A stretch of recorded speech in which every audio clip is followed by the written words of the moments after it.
Meus queridos irmãos, quem trouxe um exemplar da Bíblia, diga amém. Abra sua Bíblia, 1 Reis, primeiro livro dos Reis, capítulo de número 19. O mesmo texto que nós lemos agora há pouco, no início do trabalho. 1 Reis, capítulo 19. Nós vamos ler agora o versículo 3 e 4. Vamos ler os versículos 3 e 4. E você mantenha a sua Bíblia, 1 Reis, capítulo 19, você mantém a sua Bíblia aberta. Nós estamos iniciando hoje a série de ministrações com o tema cura da alma. Hoje nós vamos focar em alguns princípios para a cura da alma. Glória a Deus. 1 Reis, capítulo 19, versos 3 e 4. Leiamos. O que vendo ele, se levantou para escapar com vida e se foi. E veio a Berseba, que é de Judá, e deixou ali o seu moço. E ele se foi ao deserto, o caminho de um dia, veio e se assentou debaixo de um zimbro e pediu em seu ânimo a morte. E disse: já basta, ó Senhor, toma agora a minha vida, pois não sou melhor do que os meus pais. Quem pode, diga amém. Meus queridos irmãos, nós vivemos em uma época em que as enfermidades da alma assumiram um certo protagonismo. Hoje não é mais estranho ouvir falar em depressão, estresse, ansiedade, que não são as únicas enfermidades. Às vezes a gente vê a angústia como uma expressão da depressão, por exemplo, mas a angústia em si só já se apresenta como uma enfermidade, porque se trata de um desconforto emocional e físico.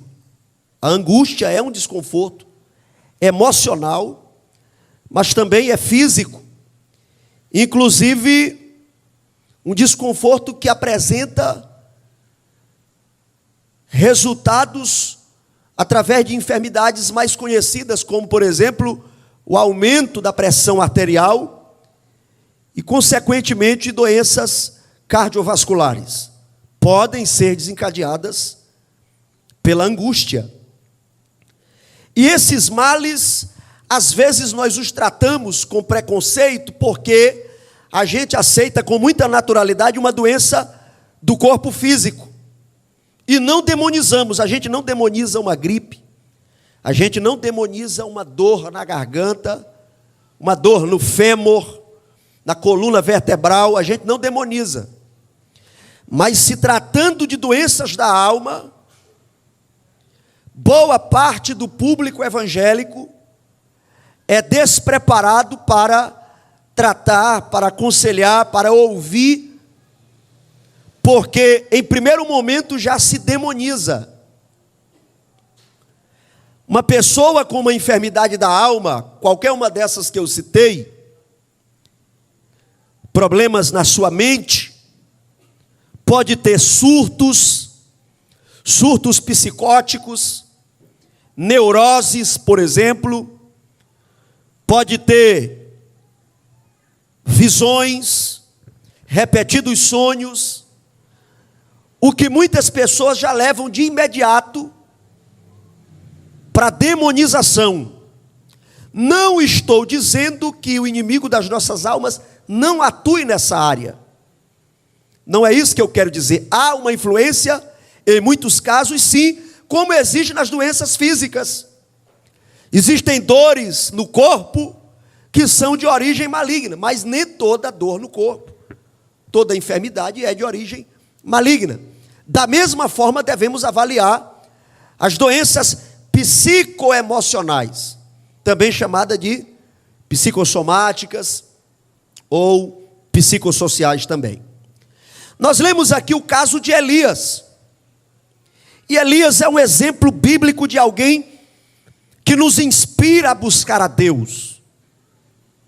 Quantas pessoas já receberam uma disposição interior, um despertamento, um avivamento, a partir de uma pregação baseada na vida de Elias? Elias é um fenômeno do Antigo Testamento.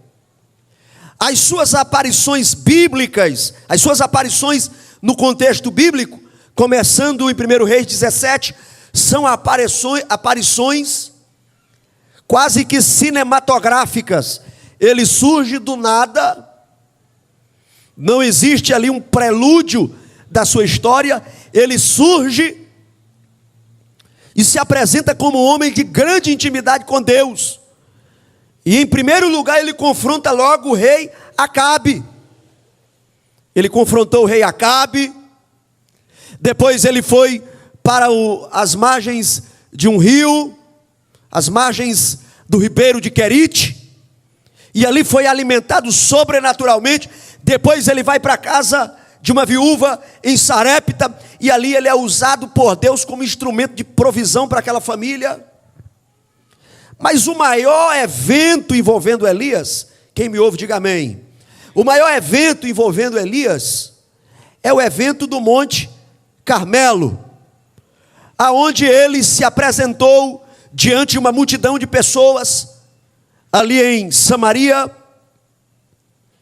e naquele desafio, a proposta era que o verdadeiro Deus fosse honrado e glorificado.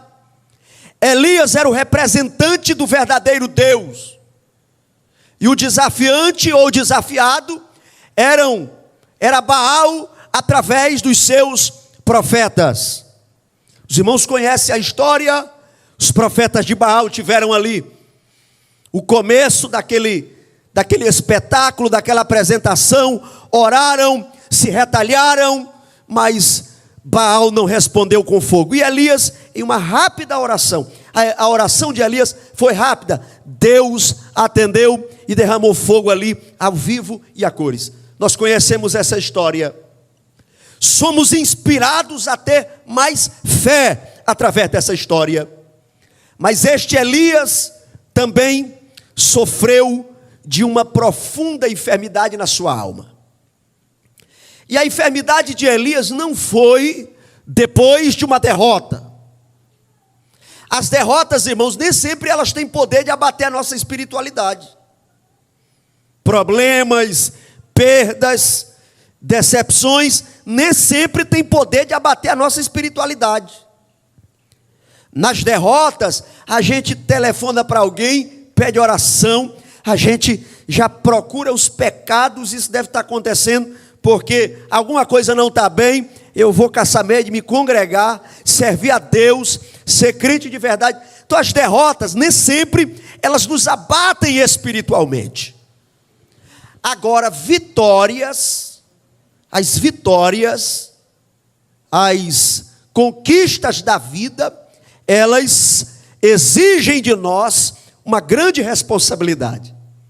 Porque as conquistas, primeiro, elas nos seduzem, elas nos dão uma sensação de segurança, elas têm o poder de nos amortecer, elas têm o poder de nos anestesiar.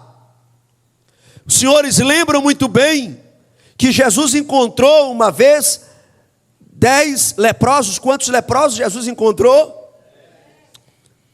Jesus encontrou e também foi encontrado por eles 10 leprosos. E eles receberam uma ordem de Jesus: ide vos apresentai ao sacerdote. E a Bíblia diz: e eles indo foram curados no caminho. Quantos voltaram para agradecer? Somente um. Porque a vitória, a felicidade, a conquista em saber o que é receber um abraço outra vez.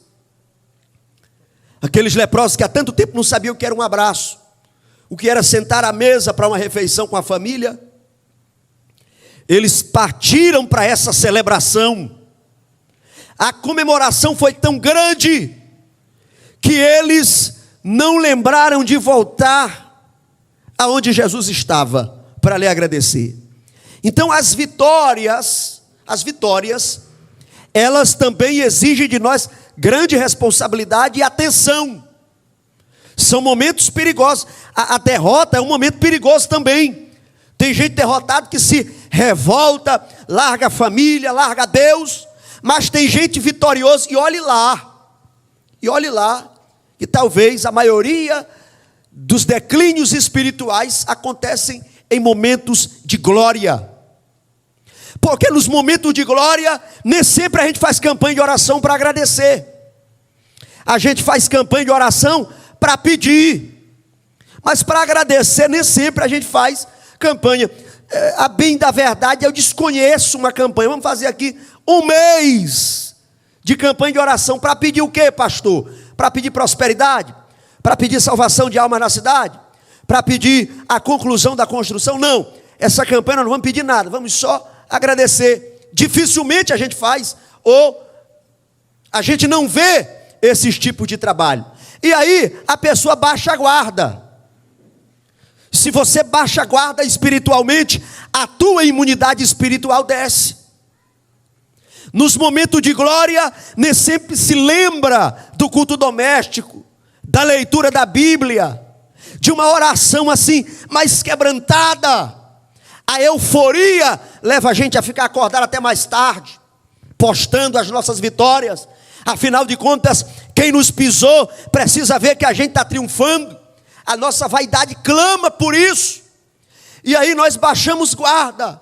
Em vez de estarmos clamando a Deus misericórdia, graça, sabedoria para administrar as bênçãos, às vezes nós estamos alimentando a nossa vaidade. E a nossa imunidade espiritual começa a cair. E nesse momento, o inimigo das nossas almas investe pesado para nos destruir. Quem entendeu o raciocínio, diga amém. Elias caiu em um profundo desânimo. Alguns especialistas enxergam aqui uma depressão. Elias cai em um profundo desânimo depois de uma grande vitória. Os céus se abriram, caiu fogo do céu, a multidão dobrou o joelho e declarou: só o Senhor é Deus, só Deus é o Senhor. Elias subiu ao cume do monte, orou, Deus respondeu com chuva. Já haviam se passado mais 3 anos sem chover, mas Deus respondeu a oração do profeta. Os profetas de Baal foram mortos à espada. Olha a coletânea de vitórias de Elias. Depois destas vitórias, ele é acometido por um profundo desânimo. Essa angústia que estava nele lhe causou um desconforto tão grande. O versículo que nós lemos diz que ele foi ao deserto, caminho de um dia. E essa caminhada de Elias foi uma caminhada sem propósito, porque existem pessoas que estão em movimento, mas um movimento sem propósito, sem direção. Pessoas que não têm ideia de como vai estar a sua vida daqui a 10 anos. Você já planejou seus próximos 5 anos? Quais são suas metas? Ou você está em movimento sem propósito? Elias caminhou um dia, uma caminhada sem propósito. Era a caminhada do desânimo, só para não parar. Como se fossem espasmos de um corpo prestes a morrer. Às vezes um corpo prestes a morrer espiritualmente dá espasmos, movimentações. Talvez ainda consegue vir para um culto, mas um culto sem sentido na sua mente. Pessoas prestes a morrer espiritualmente às vezes vêm para a igreja por outros propósitos. Elias caminhou um dia, mas era espasmos de um corpo sem espiritualidade e sem vitalidade. E depois daquela caminhada, ele assentou-se debaixo de um zimbro e pediu a morte. O que foi que ele pediu, igreja? Ele pediu a morte. Ele pediu a morte. Senhoras e senhores, existem coisas que Deus não quer que a gente peça. Existem coisas que pertencem exclusivamente a Deus. Exclusivamente a Deus. Quando nós quebramos este princípio, é a evidência exterior que nós não estamos bem. Que nós não estamos bem. Mas eu acredito em nome de Jesus Cristo. Eu acredito em nome de Jesus. Que nessa noite nós estamos em um ambiente de cura espiritual. Você pode acreditar nessa palavra, levantar a sua mão direita comigo. Você pode declarar assim: nós estamos, diga bem forte, nós estamos em um ambiente de cura espiritual. Você pode glorificar a Deus. Oh, aleluia. Bendito seja o nome de Jesus. Você está em um ambiente espiritual. E eu quero citar 3 princípios para a cura da alma. Nós não vamos nos aprofundar, como falei. Semana que vem a gente vai continuar meditando sobre essas questões. Antes de falar do primeiro princípio, pastor Alessandro, o que é alma? O que é a alma? Nós, de confissão protestante, pentecostal, acreditamos que o homem é corpo, alma e espírito. E o corpo é o invólucro da parte imaterial. Dentro desse corpo, nós temos a parte imaterial chamada espírito, que nos liga a Deus. Diga comigo: o espírito nos liga a Deus. E a alma é a sede das nossas emoções, que permite nós nos ligarmos ao próximo. Você se liga a alguém, você se envolve com alguém, seja um envolvimento de amigo, de mestre e discípulo. Você se envolve com alguém com um vínculo matrimonial, e esse envolvimento ele é recheado de emoções. Esse envolvimento é a alma que protagoniza. O espírito nos liga a Deus. A alma é a sede das nossas emoções, através da qual nós nos ligamos ao próximo. A alma possui 3 bases fundamentais. Primeiro é o intelecto. Jesus disse: amarás ao Senhor teu Deus de toda a tua alma e de todo o teu entendimento. Com todo o teu entendimento, intelecto. A alma possui vontade. É por isso que com a alma a gente quer, com a alma a gente rejeita. A alma possui emoções, intelecto, vontade e emoções. A alma ela pode ser influenciada pela natureza caída, por espíritos malignos. Mas uma alma bem alimentada espiritualmente, ela recebe a influência de Deus. E ela começa a trabalhar para a glória de Deus. Você conquista quem tem a operação do Espírito Santo na sua alma, ele conquista as pessoas para fazê-las melhor. Conquista as pessoas para conduzi-las a Deus. Bendito seja o nome de Jesus. Uma alma administrada com os princípios da fé, ela glorifica a Deus. Pastor, como a alma pode adoecer?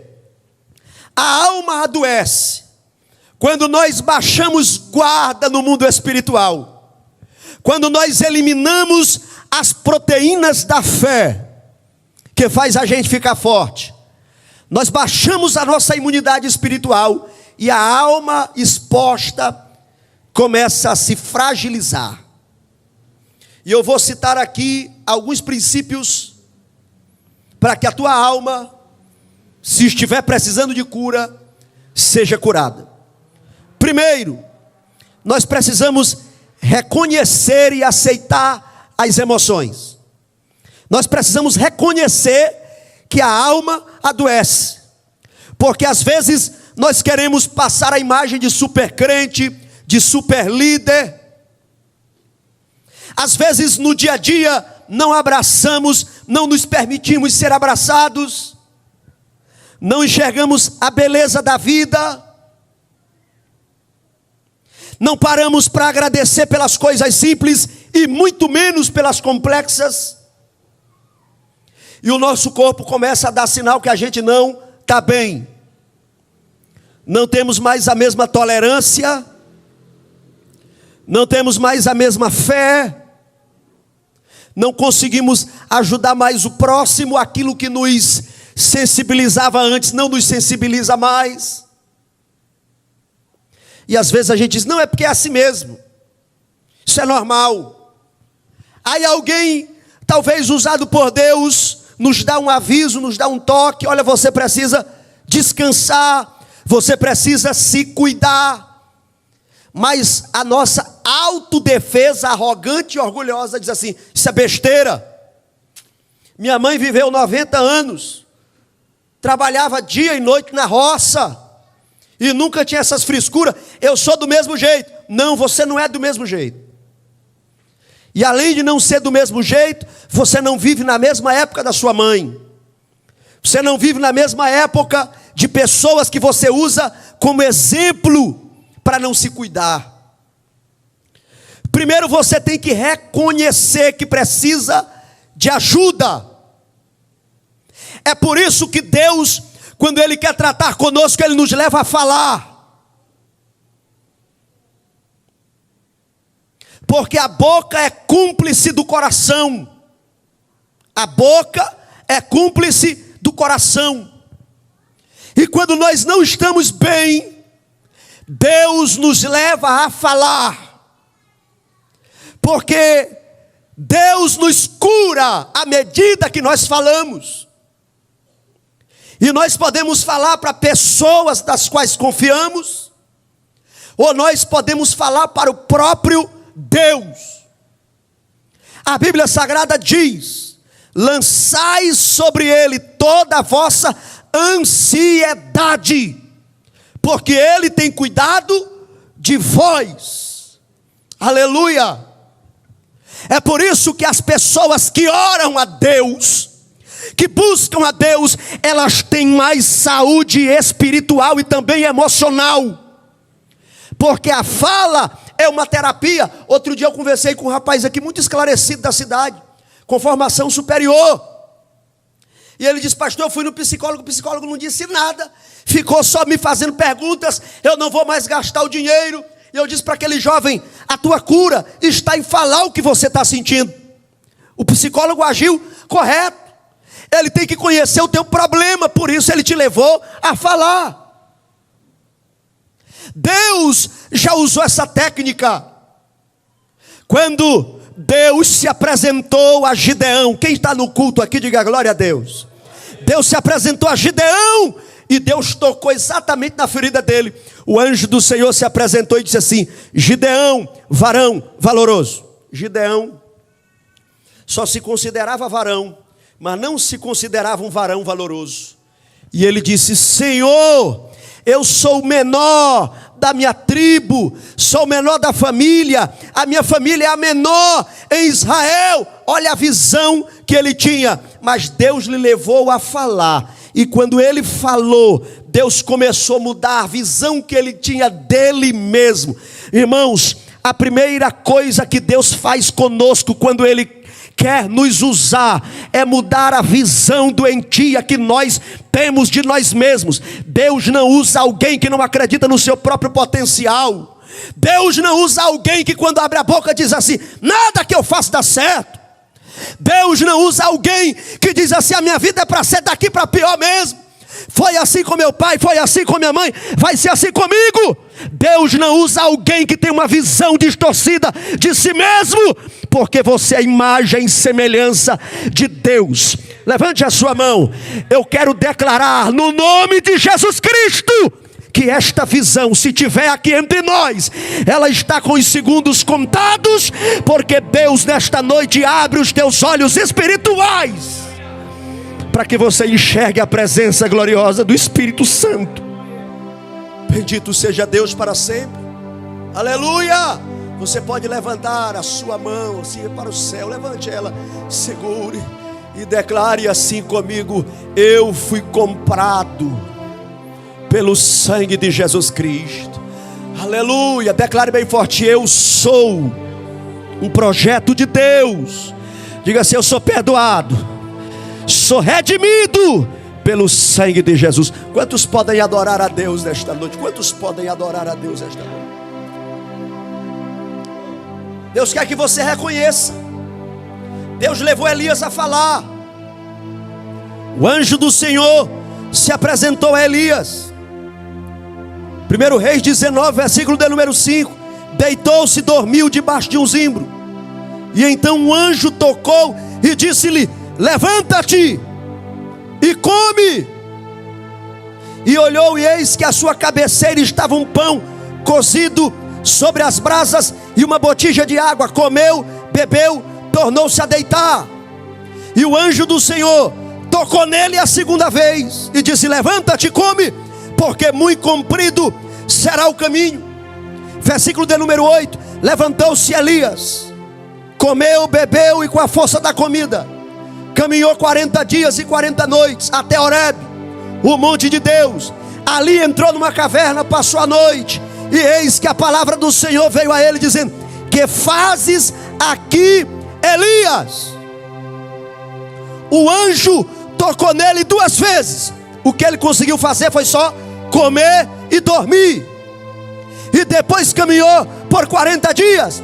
Mas Deus chama Elias para um diálogo.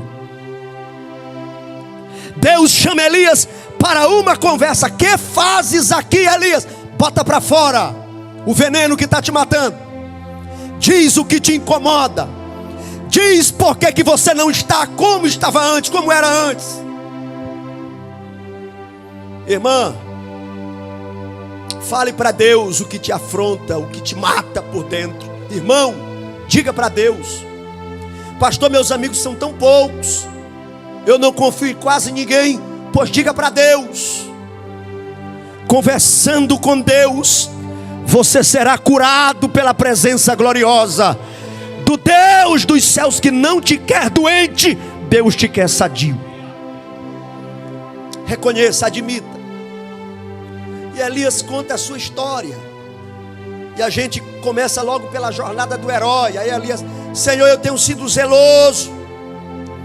Só que Elias diz assim: muito zeloso. Eu tenho sido muito zeloso. Os filhos de Israel deixaram a tua aliança, derribaram os teus altares, mataram os profetas. Olha o que Deus disse para Elias: sai para fora e põe-te nesse monte perante a face do Senhor. E eis que passava o Senhor como também um grande e forte vento, fendia os montes, quebrava as penhas diante da face do Senhor. Porém o Senhor não estava no forte vento. Depois veio um terremoto, o Senhor não estava no terremoto. Depois veio um fogo, o Senhor também não estava no fogo. Depois desses 3 fenômenos veio uma voz mansa e delicada.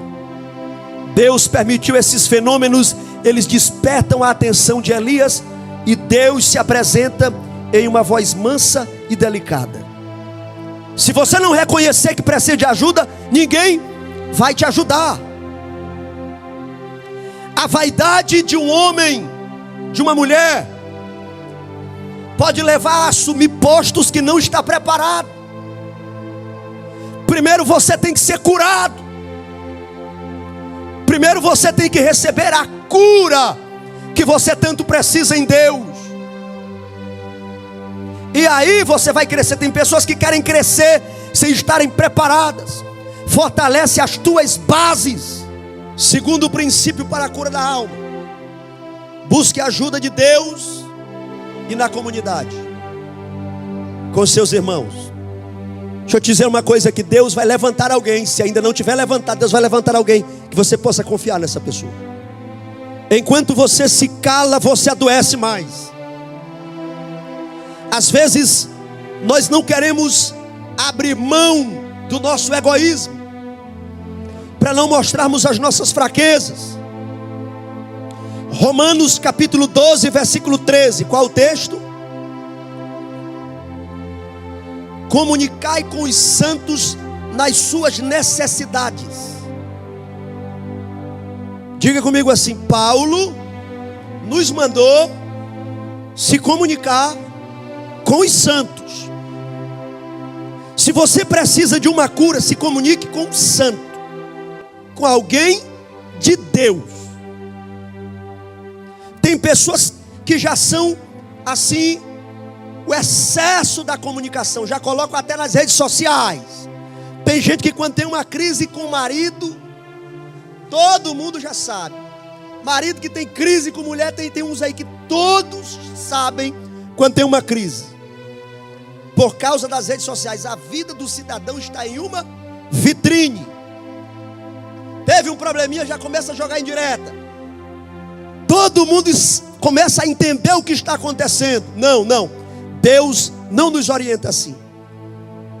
Comunicai com os santos em sua necessidade.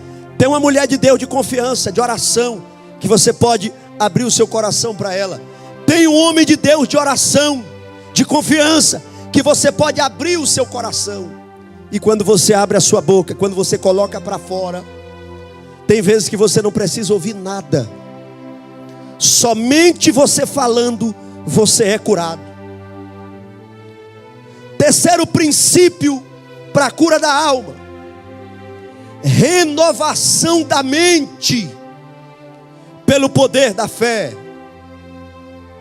A Bíblia diz em Romanos capítulo 12, versículo 2: não vos conformeis com este mundo, mas transformai-vos pela renovação da vossa mente, para que experimenteis qual seja a boa, agradável e perfeita vontade de Deus. Aleluia. Uma mente renovada pela presença de Deus, pela presença do Espírito Santo, uma mente renovada pela palavra de Deus, é uma mente que é curada. Existem pessoas que no auge das suas enfermidades, elas se afundam na indústria da pornografia. Existem pessoas que no auge da sua ansiedade se afundam na indústria dos jogos eletrônicos. Existem pessoas que no auge das suas enfermidades emocionais, elas se afundam nas drogas ilícitas, no álcool, na cocaína, e pensam que um culto, meia hora de igreja, que às vezes não consegue nem assistir o culto todo, é o suficiente para ser curado. E se lá na frente sentir uma fraqueza de novo, eu acho que Deus não existe, que eu pedi com tanta fé. Você pediu com fé porque você é pedinte, porque o pedinte só sabe pedir. Mas o discípulo de Cristo, ele não quer só pedir o que o mestre lhe oferece, ele quer ser cada dia mais parecido com o seu mestre. A minha pergunta para você nesta noite: você é um pedinte à beira da estrada, que quer uma cura, quer um milagre, quer uma resposta? Ou você é um discípulo de Jesus que está querendo ser mais parecido com Jesus? O que você é? O discípulo de Jesus, ele muda a sua mente. Existe crente querendo aprender a ser homem, a ser pai de família, a ser líder, lendo material de pessoas que não são crentes, que não servem a Deus, vídeos, mentorias de pessoas que não tem nada a ver com Deus. Não beba nessa fonte. A palavra de Deus nos assegura: não vos conformeis com este mundo. Não entre na forma do mundo. É isso que Paulo está dizendo. Não vos conformeis. Conformar, não entra na forma do mundo.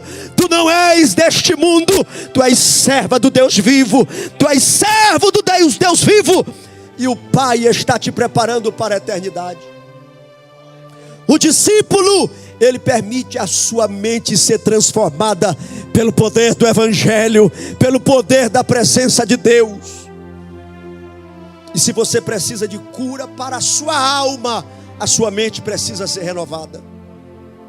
Perceba que na crise que Elias teve, Deus lhe permitiu dormir, Deus lhe permitiu comer, coisas normais do dia a dia, situações comuns, porque Deus nos cura através das situações comuns da vida.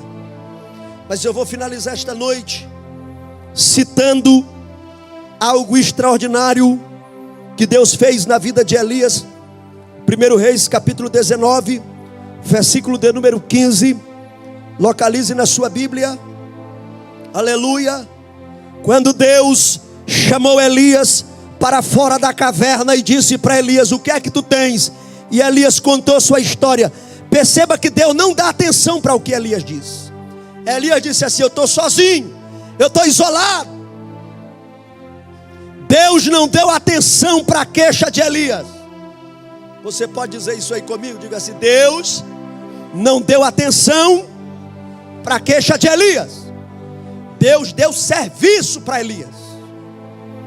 Você pode segurar na mão deste santo de Deus assim e diga assim: Deus também cura no teu trabalho. Diga: Deus também cura no teu trabalho. Diga aí para o teu vizinho: Deus também cura enquanto você trabalha. Amém ou não amém? Deus também te cura na tua ocupação. Aleluia. Ô pastor, estou precisando de terapia. Pô, você já tem uma pia na sua casa, minha irmã. Jesus pode te curar nessa pia. Amém ou não amém? Ô pastor, eu estou precisando assim de um tratamento psicológico. Vai para o teu trabalho glorificando a Deus, agradecendo porque alguém te deu uma oportunidade. Deus te cura na ocupação. Quando Elias deu o discurso, versículo de número 15, o Senhor disse: vai e volta pelo teu caminho para o deserto de Damasco. Tu vai agora fazer 3 missões. Tu vai ungir Azael, rei sobre a Síria. Primeira agenda de Elias. Segunda agenda, tu vai ungir Jeú, rei sobre Israel. Terceira agenda, tu vais a Eliseu, filho de Safate, ungí-lo profeta em teu lugar. Deus curou Elias, colocando ele em atividade. Agora que tu dormiu, agora que tu comeu, agora que tu falou, eu te ouvi, tu vais entrar em atividade espiritual. Vai ungir o rei da Síria, vai ungir o rei de Israel, vai ungir Eliseu, e tem mais. Tu não sabe de tudo como tu imaginas que sabe, Elias. Tu está doente porque a tua informação é pela metade. Eu quero te dizer que tu não és o único crente em Israel, porque ainda tem 7.000 joelhos que não se dobraram a Baal. Oh, glória ao nome de Deus para sempre. Quando a gente sabe que tem mais crente por perto, que tem mais gente de oração por perto, aí nós nos animamos espiritualmente. Se coloque de pé em nome de Jesus Cristo. Eu quero dizer para você nesta noite: não seja indisponível. Eu finalizo essa nossa primeira meditação dizendo para você: não seja indisponível. Tem gente indisponível que você não acha, que você não vê na igreja. Indisponível. E o diabo está enganando um bocado por aí, achando que indisponibilidade é sinônimo de ser chique. Nesse negócio de estar na igreja todo dia, isso aí é pra gente que não tem o que fazer, muito disponível. Ser chique mesmo é ser indisponível. Mas eu quero dizer para você que Deus trabalha na tua disponibilidade. Elias, eu tenho 3 agendas para ti. Tu vai ungir o rei da Síria, tu vai ungir o rei de Israel, tu vai ungir Eliseu, e na tua disponibilidade eu vou te curar. Bendito seja Deus para sempre. Amém ou não amém? Eu finalizo convidando, se tem alguém para aceitar Jesus como Salvador esta noite. Se tem alguém que quer receber aqui a oração dentro deste assunto, a banda já vai ministrar um louvor. Pastor, eu quero receber uma oração dentro desse tema, eu preciso de cura. Temos aqui uma vida reconciliando com Cristo essa noite. Tem mais alguém? Pode cantar, banda, vamos lá. Aleluia. Estou aguardando.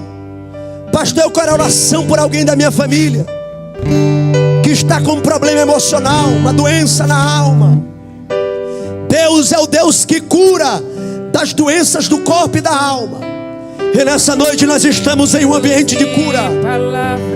Pelo poder do nome de Jesus. Se tiver mais alguém para receber a oração, corre aqui à frente. Corre aqui à frente. Oh, glória a Deus. Oh, glória a Deus.